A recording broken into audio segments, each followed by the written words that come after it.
মনে হয় ভালো নেই, চেহারা দেখে তো মনে হয় ভালো নেই। খাওয়া হয়েছে সকালে? হায় হায়, খালি পেটে কথা বলা যায় কিন্তু খালি পেটে কথা শোনা যায় না। বলা হয় যে hungry man is angry man. ক্ষুধার্ত মানুষ খুব রেগে থাকে। আপনারা কি রেগে আছেন? রেগে আছেন? সুকান্ত ভট্টাচার্য বলেছেন যে ক্ষুধার রাজ্যে পৃথিবী গদ্যময়, পূর্ণিমার চাঁদ যেন জলসার রুটি। মানে ক্ষুধা রাখলে চাঁদ তো রুটি মনে হয়। সে অবস্থায় আমাকে বলা হলো বক্তৃতা দেওয়ার জন্য। বক্তৃতা মানে বক যোগ তিতা, মানে তিতা বকবকারী। This is really difficult to listen bitter speech in empty stomach. খালি পেটে তিতা বকবকারী শোনা যায় না। শোনা যায়? যায় না। কিন্তু আমি বিশ্বাস করি তোমরা সবাই হচ্ছে কাজী নজরুল ইসলাম বিশ্ববিদ্যালয়ের ছাত্র ছাত্রী। তোমরা এমন একটি নাম বহন করো, এমন একটি নাম বহন করো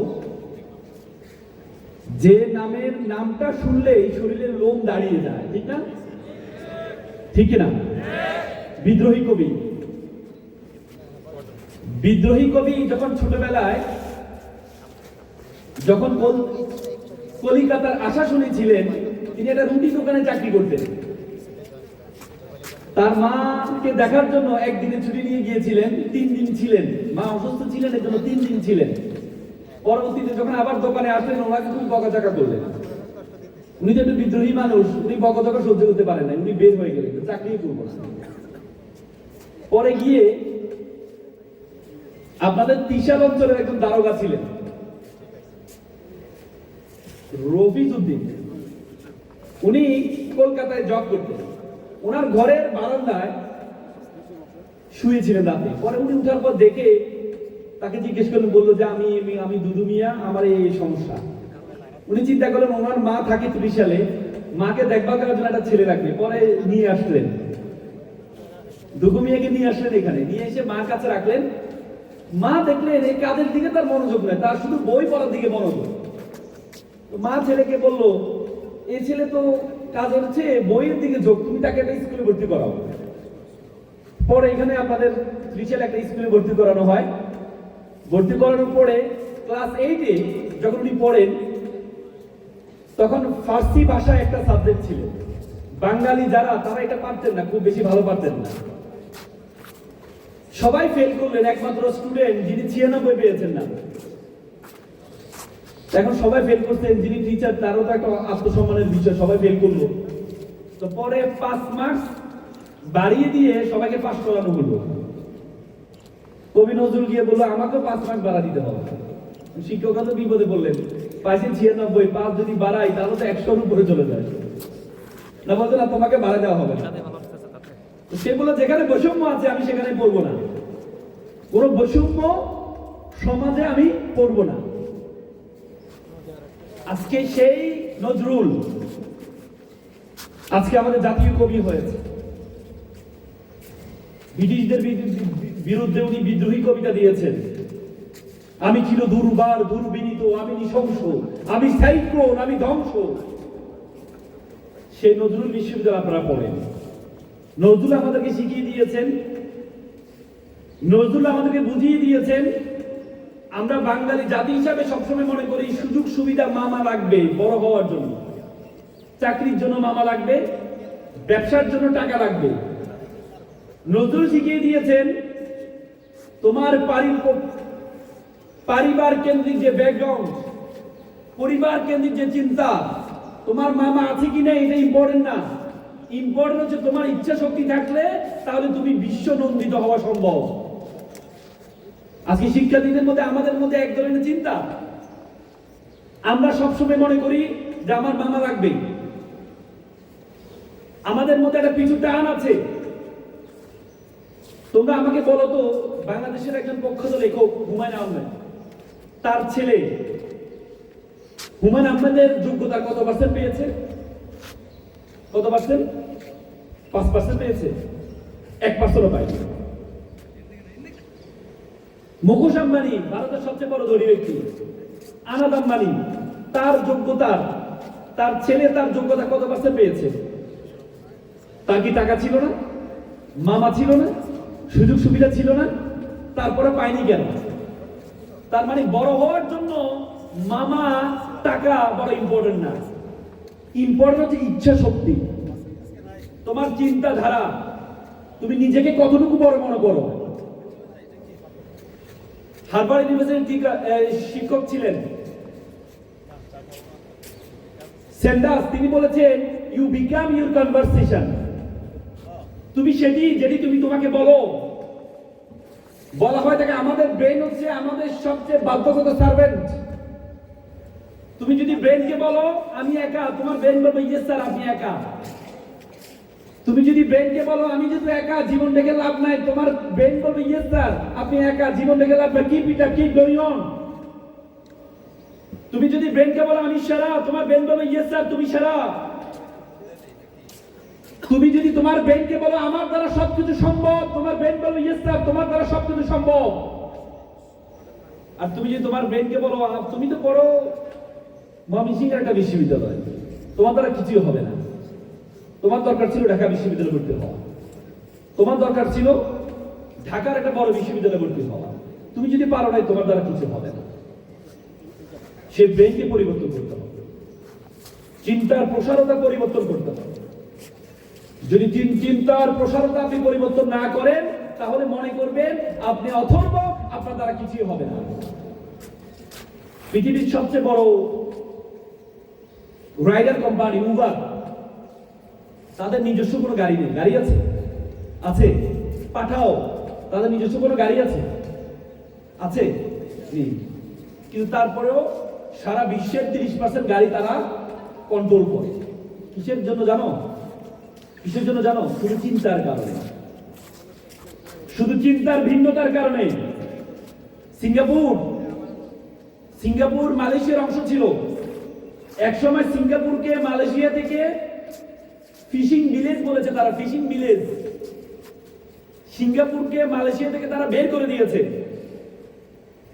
সেই সিঙ্গাপুর নিজস্ব পানি পর্যন্ত তারা কিনে খায়, পানি পর্যন্ত। সেই সিঙ্গাপুর তারা বিজনেস হাবে পরিণত হয়েছে।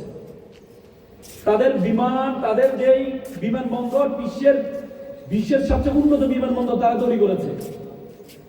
পৃথিবীর যত জাহাজ আছে সব জাহাজ তাদের সিঙ্গাপুরে নোংর ফেলতে হয়, পানি কেনার জন্য, ক্রু চেঞ্জ করার জন্য, নাবিক চেঞ্জ করার জন্য, খাবার গ্রহণ করার জন্য। কিন্তু সিঙ্গাপুরে নিজস্ব কোনো পানি খাবার কিচ্ছু নেই। সিঙ্গাপুরে এমন একটা দেশ যে দেশের বিমান উঠতে উঠতে তাদের সীমানা শেষ হয়ে যায়। আজকে সিঙ্গাপুরের পাসপোর্ট পৃথিবীর 1 নম্বর পাসপোর্ট। কেন হয়েছে? লি কুয়ান ইউ তাদের জাতির জনক ছিলেন। তিনি পলিসি গ্রহণ করেছেন জিরো কারেকশন, জিরো কোটা। সিঙ্গাপুরে মালয়েশিয়ার লোকজন বসবাস করে, চাইনিজ লোকজন বসবাস করে, কিন্তু সিঙ্গাপুরে কোনো বৈষম্য নেই, কোনো দুর্নীতি নেই। আজকে আমরা এত সম্পদ, ব্রিটিশরা আমাদের এই উপমহাদেশে কেন আসছিল? তার মা তাকে বলেছে বাবা you have to be exceptional, তোমাকে ব্যতিক্রম হইতে হবে। দ্বিতীয় বলছে ড্রিম বিগার, তোমার স্বপ্ন হবে বড়। তৃতীয় হচ্ছে বি ইন্ডাস্ট্রিয়াল, তোমাকে পরিশ্রমী হইতে হবে। চতুর্থ হচ্ছে রিড বুক, প্রচুর বই পড়বা। বিল গেটস বইতে লিখেছেন আমার মায়ের 4টি পরামর্শ আমার জীবনকে পরিবর্তন করে দিয়েছে। তিনি বলেছেন তিনি অক্সফোর্ডের ছাত্র ছিলেন। তিনি যখন অক্সফোর্ডে ফার্স্ট ইয়ারে পড়েন,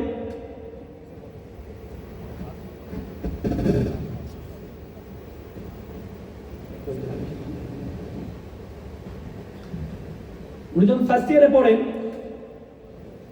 তখন উনি দেখলেন বড় বড় কম্পিউটার ব্যবহার করার জন্য ওনাকে দিয়েছে। উনি বলেছেন যে আমি এই কম্পিউটার বাসায় ব্যবহার করবো না, আমি অফিসে ব্যবহার করবো, আমি এমন একটা কম্পিউটার আবিষ্কার করবো যেটা ঘরে বসে ব্যবহার করা যাবে। পরবর্তী দেশে অক্সফোর্ড পড়াশোনা ছেড়ে দিয়ে বাসায় বসে 5 বছরের মাথায় মিনি কম্পিউটার আবিষ্কার করেন। পরবর্তী তার বন্ধুরা পড়াশোনা শেষ করে তার মাইক্রোসফটে গিয়ে জব করেছে। বি এক্সেপশনাল, তোমাকে ব্যতিক্রম হইতে হবে। আগে বলে তো নলেজ ইজ পাওয়ার, এখন বলে knowledge is powerless without skill. দক্ষতাবিহীন নলেজে কোনো ভ্যালু নেই। দক্ষতাবিহীন নলেজে কোনো ভ্যালু নেই। তোমাকে এমন একটা গুণ অর্জন করতে হবে যে গুণটা 10 জন থেকে তোমাকে পার্থক্য করবে। আগে বলো তো it's time for GK, general knowledge, আর এখন বলো it's not time for GK, it's time for SK, special knowledge. তোমাকে স্পেশাল নলেজ গ্যাদারিং করতে হবে। যারা সব জানে তাদের দুনিয়াতে খাওয়া নেই, যারা একটা জিনিস ভালো করে জানে তাদের দুনিয়া খাওয়া বেশি। তোমরা দেখো যারা প্রাইমারি স্কুল শিক্ষক তারা সব সাবজেক্ট পড়ায়, তারা বেতন পায় 20,000 টাকা। আর একটা কলেজে শিক্ষক পড়ায় 2-3 ঘন্টা একটা সাবজেক্টে পড়ায়, তাদের বেতন 50,000-60,000 টাকা। তার মানে একটা জিনিসকে ভালোভাবে জানতে হবে। যারা সব জানো তাদের খাওয়া হবে না। একটা জিনিসকে ভালোভাবে জানতে হবে। দক্ষতা কোনো বিকল্প নেই, দক্ষতার কোনো বিকল্প নেই। ছাত্র শিবির আজকে তোমাদের এই আয়োজন করেছে। ছাত্র শিবির তোমরা এই আয়োজন করে তোমাদেরকে আসার আগে বলে নাই যে তোমাদেরকে ছাত্র শিবিরের ফর্ম পূরণ করে আয়োজন নিতে হবে। ছাত্র শিবির স্পিকার্স ফোরাম আছে, সেখানে কি তুমি চাইলে তুমি যে ভালো বক্তা হতে চাও সেখানে হওয়ার সুযোগ আছে। লেখক ফোরাম আছে, তুমি চাইলে সেখানে গিয়ে লেখক হতে পারো। তাদের ডিবেটিং ফোরাম আছে, সেখানে গিয়ে তুমি ডিবেটার হতে পারো। তাদের সকল সুযোগ সুবিধাগুলো তোমরা গ্রহণ করতে পারো। ছাত্র শিবির করতে হবে। আমার খুব মনে পড়ে 2008 সালে তখন এভাবে একটা নবীনবরণ আমাদের জন্য আয়োজন করেছে। নবীনবরণ আয়োজন করতে গিয়ে ঢাকা বিশ্ববিদ্যালয়ের একজন ভাই আসছিলেন প্রোগ্রামে। তো ওনাকে দেখে আমি একটা প্রশ্ন করেছিলাম, আজকে যে তোমরা সাদ্দাম ভাইকে প্রশ্ন করবো না, এভাবে আমি প্রশ্ন করেছিলাম যে ভাইয়া আমি ঢাকা বিশ্ববিদ্যালয়ে ভর্তি হতে চাই, কি করতে হবে? উনি সেদিন আমাকে একটা কথা বলছেন যে তুমি যে প্রতিষ্ঠানে পড়ো এটার পাশাপাশি আরেকটা প্রতিষ্ঠান ভর্তি হও। তা আমি বললাম এক প্রতিষ্ঠান পড়তে হবে, আরেক প্রতিষ্ঠান পড়তে হবে। তো আমি প্রতিষ্ঠান নাম কি বলেছি, সেই প্রতিষ্ঠান হচ্ছে বাংলা ইসলামী ছাত্র শিবির। তো ওনার কথাটা আমার বিশ্বাস মনে হয় না যে কি বলে। পরে দেখি সেদিন আমাদের জন্য একটা কিছু কাগজ একটা ইংলিশ ফাউন্ডেশন কোর্স করাবে আমাদেরকে, কিছু কাগজ দিয়ে যাচ্ছে যে তোমরা চাইলে ইংলিশ ফাউন্ডেশন কোর্সটা করে ইংলিশে ভালো করতে পারো। এরপর একটা একাডেমিক কোচিং নিয়ে আসলো হচ্ছে ছাত্র শিবির আমাদেরকে, যে একাডেমিক কোচিং ভর্তি হয় তুমি ইন্টারে এসএসসির মতো ইন্টার রেজাল্টটা ভালো করো। পরবর্তীতে ইন্টার শেষ করলাম, রেজাল্ট হলো। রেজাল্ট হওয়ার আগে ইন্টার শেষ হওয়ার সাথে সাথে আমাদেরকে বললো তুমি কি ডাক্তার হতে চাও, তাহলে তোমার জন্য রেটিনা কোচিং সেন্টার আছে। আর তুমি যদি বিশ্ববিদ্যালয় ভর্তি হতে চাও তাহলে তোমার জন্য ফোকাস আছে। আমাদেরকে গ্রাম থেকে নিয়ে ঢাকাতে এনে ম্যাথে রেখে ফোকাসে রেখে প্রথম দিন যেদিন ক্লাস করতে গেলাম সেদিন ভাইরা আমাদেরকে নিয়ে বসলো, বললো যে তুমি ঢাকা বিশ্ববিদ্যালয় ভর্তি হওয়ার আগে প্রথম কাজ হবে ঢাকা বিশ্ববিদ্যালয় একবার দেখে আসো। সেদিন গেলাম বিশ্ববিদ্যালয় দেখার জন্য, গিয়ে প্রথমে সূর্যজন হলে ঢুকলাম। তো সূর্যজন হলে তৎকালীন ছাত্র শিবিরের সভাপতি ছিলেন মামুন ভাই, আমার নামে নাম। মামুন ভাই আমাকে দেখে বললো যে মামুন আমার বিশ্বাস তুমি আমার নামে, তুমি ঢাকা বিশ্ববিদ্যালয়ে চান্স পাবা এবং তোমার হল অ্যাটেস্ট হবে সূর্যজন হল। আমি ওই দিন বিশ্বাসযোগ্য মনে হয় নাই। পরে আলহামদুলিল্লাহ 3 মাসে ওনারা যেভাবে কেয়ার করেছে। 3 মাস পর আমি যে একটা গ্রাম থেকে আসছি, যখন ঢাকা শহরে আসলাম, ঢাকা শহরে যে শিক্ষা প্রতিষ্ঠানে ফার্স্ট বয় সেকেন্ড বয় তাদের পড়াশোনার অবস্থা দেখে খুব হতাশ সারা রাত কান্না করতাম যে কি হবে, আমার দ্বারা কিছুই হবে না। কারণ যে এলাকা ওখানে ছিলাম রাজা, এখানে আসি হয়ে গেলাম বলে না, যে এলাকায় আমাদের এলাকা বলে যে জায়গায় রাজা থাকে না সেখানে মুরগিও রাজা। তা আমরা ছিলাম রাজা ওখানে, আর এখানে আসি দেখি যে প্রজা হয়ে গেল। তারপরেও ছাত্র শিবিরের আমাদের সহযোগিতার চেষ্টায় পরবর্তী ঢাকার ভর্তি পরীক্ষা 123তম হয়েছিলাম। এটি বলার উদ্দেশ্য হচ্ছে, বিশ্বাস করো, বিলিভ অর নট, ছাত্র শিবির একটা রাজনীতি দল নয়, এটি একটি সেবামূলক একটা প্রতিষ্ঠান। তুমি ছাত্র শিবির আজকে যে আমাদের বন্ধুদের জন্য আয়োজন করেছে, আমরা বোনরা বলতে পারবা তোমরা চাইলে কি ছাত্র শিবির জয়েন করতে পারবা? পারবা না। তোমরা বলতে পারো তাহলে কি ছাত্র শিবির মেয়ে বিদ্বেষী? না, মেয়ে বিদ্বেষী বিষয় না। ছাত্র শিবির মনে করো তোমরা ছাত্র শিবির নামের মধ্যে ছাত্র শব্দটা আছে, আর ছাত্র কোনো কমন জেন্ডার না, common gender masculine gender, feminine gender হচ্ছে কি ছাত্রী। ছাত্র শিবির মনে করো তুমি যদি ছাত্র শিবির জয়েন করতে চাও তাহলে তোমাকে বলতে হবে আমি ছাত্র শিবিরের একজন কর্মী, একজন ছাত্রী। তার মানে তোমার পরিচয়টা কিন্তু তোমাকে বিলীন করতে হবে। তো ছাত্র শিবির মনে করো না, তোমার পরিচয় তোমার বিলীন করা দরকার। তুমি নিজে একটা ছাত্রী সংস্থার মধ্যে একটা সংগঠনে যাও, সেখানে গিয়ে তুমি ছাত্রী হয়ে সর্বোচ্চ লিডারশিপ অর্জন করো, বাট ছাত্র শিবিরের সকল সুযোগ সুবিধা তুমি বহন করো। এটি বলার উদ্দেশ্য হচ্ছে তোমরা যে দক্ষতা অর্জন করবা সেই দক্ষতার জন্য আশেপাশে যত যোগ্যতাগুলো আছে এই যোগ্যতাগুলো তোমরা অর্জন করে নিবা, পারবা তো ইনশাআল্লাহ? আমি আর কথা বাড়াবো না, আমি শুধু চারটা জিনিসকে সংক্ষেপে একটু বলেছি। ড্রিম বিগার, স্বপ্ন হবে বড়। এখানে তোমরা যারা আছো এখন থেকে ফার্স্ট ইয়ার থেকে তোমরা স্বপ্ন নেওয়া দেখা শুরু করো। কি হতে চাও? কি হতে চাও? তুমি যে বিসিএস ক্যাডার হতে চাও, এখন থেকে একজন বিসিএস ক্যাডার বড় ভাই তোমাদের বিশ্ববিদ্যালয় অথবা যে কোনো বিশ্ববিদ্যালয় একজন বড় ভাইকে বের করো, বের করে তাকে মেন্টর বানাও, ফেসবুকে তাকে নক দাও, বোনরা তোমাদের একজন বোনকে নক দাও।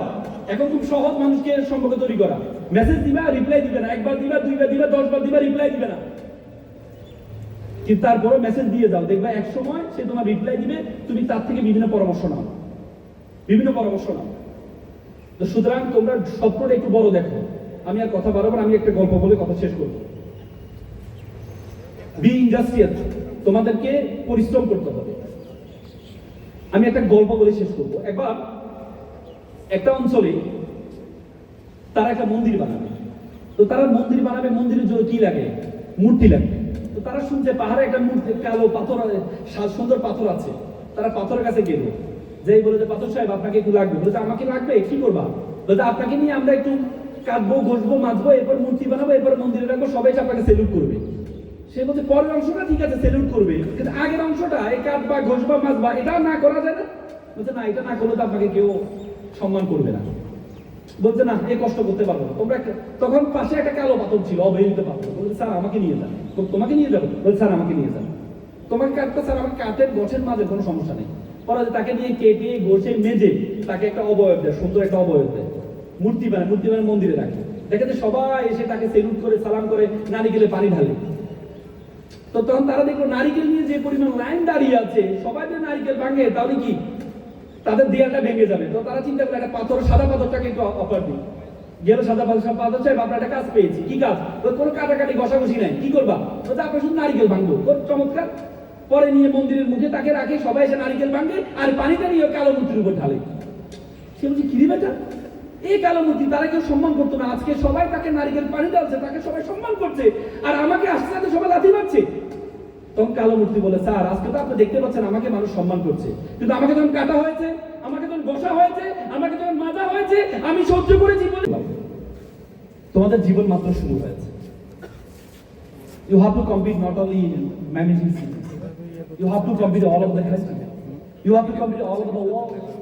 You have to truly think you are global citizen. পৃথিবীটা একটা বিশ্ব গ্রামে পরিণত হয়েছে। পৃথিবীটা একটা বিশ্ব গ্রামে পরিণত হয়েছে। তুমি যদি মনে করো বাংলাদেশে কম্পিটিশন করবা, এই ময়মনসিংহ শহরে কম্পিটিশন করবা, তাহলে তুমি ভুল করবা। You have to compete all over the world. You have to truly think you are global citizen. You have to think beyond Bangladeshi borders. তার আগে প্রথমেই তুমি তোমার সম্বন্ধে জানতে হবে।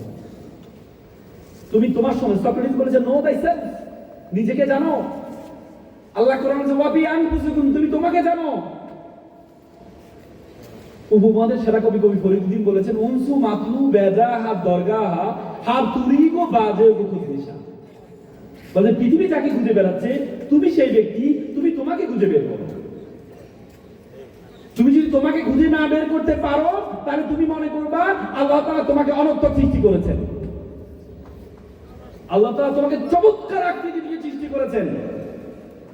আল্লাহ তাআলা কোরআনে বলেছেন লাকাদ খালাকনাল ইনসানা ফি আহসানি তাকওয়িম, আমি তোমাকে উত্তম আকৃতি দিয়ে সৃষ্টি করেছি। এবং এই আয়াতটি বলার আগে আল্লাহ তাআলা 4 বার কসম খেয়েছেন, শপথ করেছেন। আল্লাহ বলেছে ওয়াতিন, তিনের কসম, ওয়াজাইতুন, জাইতুনের কসম, ওয়া তুরি সিনিন, তুর পাহাড়ের কসম, ওয়া হাযাল বালাদিল আমিন, শহরের কসম। লাকাদ খালাকনাল ফি আহসানি তাকওয়িম, তোমাকে আমি উত্তম আকৃতিতে সৃষ্টি করেছি। 4 বার কসম খেয়ে বলেছেন আল্লাহ। আপনাদের কাছে কি মনে হয় আল্লাহ আপনাকে উত্তম আকৃতি দেয় নাই? উত্তম আকৃতি দেয় নাই। আল্লাহ তাআলা যে অঙ্গটা আপনাকে দিয়েছেন, আপনি একটু কালো হলে মন খারাপ, আল্লাহ আমাকে কালো বানাইছে, একটু খাদো বানাইছে। আমরা সবসময় এই চিন্তাগুলো করি, কিন্তু আল্লাহ তাআলা যে আপনাকে উত্তম, এত সুন্দর আকৃতি। আমি কয়েকদিন আগে আফ্রিকা গিয়েছিলাম। আফ্রিকার পৃথিবীর লার্জেস্ট সাফারি, মাসাই মারা সাফারিতে গিয়েছি। বন্য প্রাণী প্রায় 500 কিলোমিটার দূরে সাফারিটা। সেখানে এক একটা প্রাণী দেখেছি তাদের চেহারার দিকে তাকালে ভয় চলে আসে, চেহারার দিকে তাকালে ভয় চলে আসে। এত সুন্দর আকৃতি আল্লাহ তাআলা আপনাকে দিয়েছেন। একবার একটা আল্লাহ রাসূল বলেছেন, একটা পাহাড়ে একটা ব্যক্তি ছিল, সে সবসময় ইবাদত করতেন, পাহাড়ে থাকতেন, ইবাদত করতেন, 400 বছর ইবাদত করেছেন, 400 বছর ইবাদত করেছেন। 400 বছর ইবাদত করার পরে সে পাহাড়ে থাকতেন। কিয়ামত দিনে আল্লাহ বলছে তাকে জান্নাত, আমার দয়া তাকে জান্নাতে নিয়ে যাও। তখন তিনি বললেন, ইয়া আল্লাহ, আপনার দয়া আমাকে জান্নাতে যাইতে হবে কেন? আমি তো শুধু আপনারই ইবাদত করছি, কোনোদিন এলাকায় যাই নাই, সব পাহাড়ে ছিলাম। তখন আল্লাহ তাআলা বললেন, ঠিক আছে, মিজানের পাল্লার মধ্যে এক পাল্লা তার একটা চোখ রাখো, আরেক পাল্লায় তার আমলনামা রাখো। সম্মানিত উপস্থিতি, আমরা দেখতে পাচ্ছেন আমাদের আজকের আপনাদের প্রোগ্রামের মধ্যমণি বাংলাদেশ ইসলামী ছাত্র শিবিরের সেক্রেটারি জেনারেল নুরুল ইসলাম সাদ্দাক ভাই উপস্থিত হয়েছেন।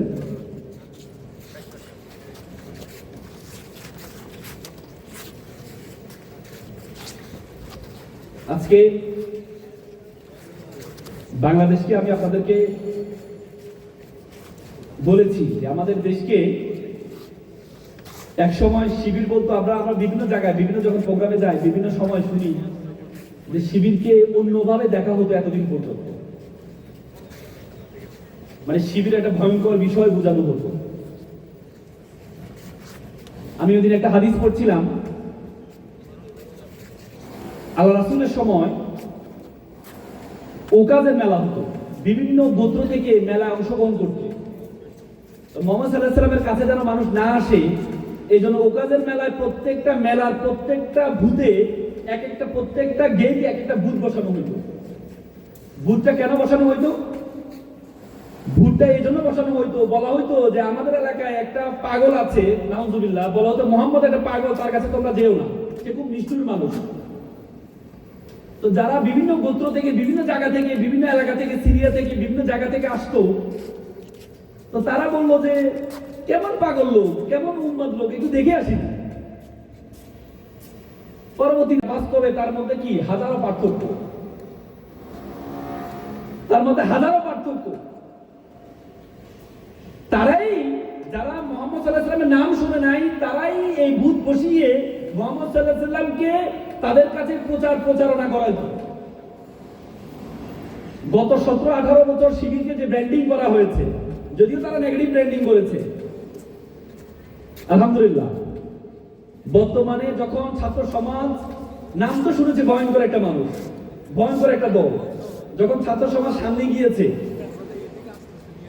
যখন ছাত্র সমাজ তাদের অবস্থা দেখেছে, ডাকসুতে দেখেছে, যে ছেলেটা শিবিরের সভাপতি, সে ডিপার্টমেন্টে ফার্স্ট হয়েছে, সে ছেলেটা একটা রাজনীতি দলের প্রধান, আবার পড়াশোনায় প্রধান হয়েছে, প্রথম হয়েছে, তারা সবসময় তার সাথে চলাফেরা করেছে, পার্থক্য দেখেছে। তখনই তারা বুঝতে পেরেছে যে এতদিন পর্যন্ত যা শুনেছি সবটাই মিথ্যা ছিল। আজকে সে ছাত্র শিবির বলা হয় যে এশিয়ার বৃহত্তর সংগঠন। সাদ্দাম ভাই আমার খুব পছন্দের একজন মানুষ। সাদ্দাম ভাইয়ের সাথে আমার প্রথম দেখা হয়েছিল খুলনাতে। ওনার একটা বক্তব্য আমি তখন শুনেছিলাম, একটা প্রোগ্রামে আমি গিয়েছিলাম, তখন মেবি উনি খুলনা বিশ্ববিদ্যালয়ে সভাপতি ছিলেন। তখন থেকে ওনার মধ্যে যে একটা উদ্যম দেখেছি, ওনার পড়াশোনার যে গভীরতা দেখেছি, সেটি আমাকে অনেক মুগ্ধ করেছে। আজকে বাংলাদেশ ইসলামী ছাত্র শিবিরের মতো একটা বৃহৎ সংগঠনকে পরিচালনা করছেন।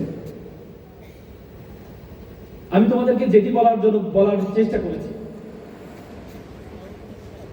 সেটি হচ্ছে তুমি তোমার সম্বন্ধে একটু ধারণা নিতে হবে। তোমরা জানো বাংলাদেশে 2006 সালে একটা অপটিক্যাল ফাইবার স্টেশন করা হয়েছে, সেটি হচ্ছে আমাদের কক্সবাজারে হয়েছে। সে অপটিক্যাল ফাইবার স্টেশনে সেটি সেই স্পেন, পর্তুগাল হয়ে, সিঙ্গাপুর, মালয়েশিয়া হয়ে, ফিলিপাইন হয়ে আমাদের কক্সবাজারের সাথে যুক্ত হয়েছে, পরবর্তী গাজীপুরের হাইটেক পার্কের সাথে যুক্ত হয়েছে। সে অপটিক্যাল ফাইবারের দূরত্ব ছিল 17,500 kilometre. 17,500 kilometre optical fibre cable দিয়ে পুরো পৃথিবীটা আমাদের হাতের মুঠে চলে আসছে। আজকে আমেরিকা কি করছে আমরা এখান থেকে দেখতে পাচ্ছি। আজকে আমরা এখানে কি করছি, আমেরিকার মানুষ ফেসবুকে লাইভের মাধ্যমে দেখতে পাচ্ছে, একটি মাত্র অপটিক্যাল ফাইবারের কারণে। বিজ্ঞান বলে আমাদের মাথায় 2 কোটি নার্ভ আছে, বলতে একটা নার্ভের সাথে আরেকটা নার্ভকে যদি যুক্ত করা হয় তাহলে এটা দূরত্ব হবে 2 লক্ষ মাইল। তার মানে মাত্র 17,000 কিলোমিটার দিয়ে পুরো পৃথিবীটা আমাদের হাতের মুঠে চলে আসছে। 2 লক্ষ কিলোমিটার যে নার্ভ তোমার মাথার মধ্যে আসছে, এইটা দিয়ে পুরো বিশ্ব জগৎ তোমার হাতের মুঠের মধ্যে চলে আসছে। ধারণা আছে বিশ্ব জগৎ সম্বন্ধে? আমাদের এই পৃথিবীর আয়তন কত জানো? এই পৃথিবীর আয়তন কত জানো? 52 কোটি বর্গ কিলোমিটার। এই 52 কোটি বর্গ কিলোমিটার পৃথিবীতে 7টি মহাদেশ আছে, 5টি মহাসাগর আছে। এই 52 কোটি বর্গ কিলোমিটার পৃথিবীটাকে আমরা যে সূর্যটা দেখতে পাই, এই সূর্যের মধ্যে যদি ঢুকিয়ে দেওয়া হয় তাহলে 13 লক্ষ পৃথিবী ঢুকিয়ে দেওয়া সম্ভব। আর সূর্য একটা নক্ষত্র। বলা হয় যে একটা নক্ষত্র আছে জুয়েস ব্যাটেল। সেই জুয়েস ব্যাটেল যে নক্ষত্র, এই নক্ষত্রটার আয়তন হচ্ছে সূর্য থেকে 33 কোটি গুণ বড়। সুবহানাল্লাহ বলবা না? বলবা না? হাদিসে আছে আলহামদুলিল্লাহ সুবহানানে তামলা ওয়া তামলানে ফিল মিজান। যে ব্যক্তি একবার সুবহানাল্লাহ বলবে, একবার আলহামদুলিল্লাহ বলবে, আসমান এবং জমিনে যতটুকু ফাঁকা আছে ততটুকু সওয়াব তার আমলনামা দেওয়া হয়। শুধু ছেলেরাই আমলনামা দরকার, মেয়েদের দরকার নেই। তোমাদের দরকার নেই। সবাই বলো সুবহানাল্লাহ। এই বিশ্ব জগতে আল্লাহ তাআলা তোমাকে আমাকে বলেছে কুনতুম খায়রা উম্মাহ। আল্লাহ বলে you are the best nation, you are the noblest nation. আল্লাহ বলে বিশ্ব জগতে যা কিছু আছে আমি সবকিছু তোমার জন্য সৃষ্টি করেছি। ওয়াল্লাযী খালাকা লাকুম মা ফিল আরদি জামিআ। এই বিশ্বতে যা কিছু আছে আমি সবকিছু তোমার জন্য সৃষ্টি করেছি। আর তোমাকে আমি সৃষ্টি করেছি কিসের জন্য? ওমা খালাকতুল জিন্না ওয়াল ইনসা ইল্লা লিয়াবুদুন। আর তোমাকে আমি সৃষ্টি করেছি শুধুমাত্র আমার ইবাদত করার জন্য। I created everything for you and you are created only worship of Almighty. আমরা ইবাদত বলতে আমরা বুঝি শুধুমাত্র নামাজ পড়া ইবাদত, রোজা রাখা ইবাদত, হজ করা ইবাদত না। জ্ঞান অর্জন করা সবচেয়ে বড় ইবাদত। ইসলামের প্রথম স্লোগান সেটি ইকরা, পড়ো। প্রথম স্লোগান ছিল পড়ো।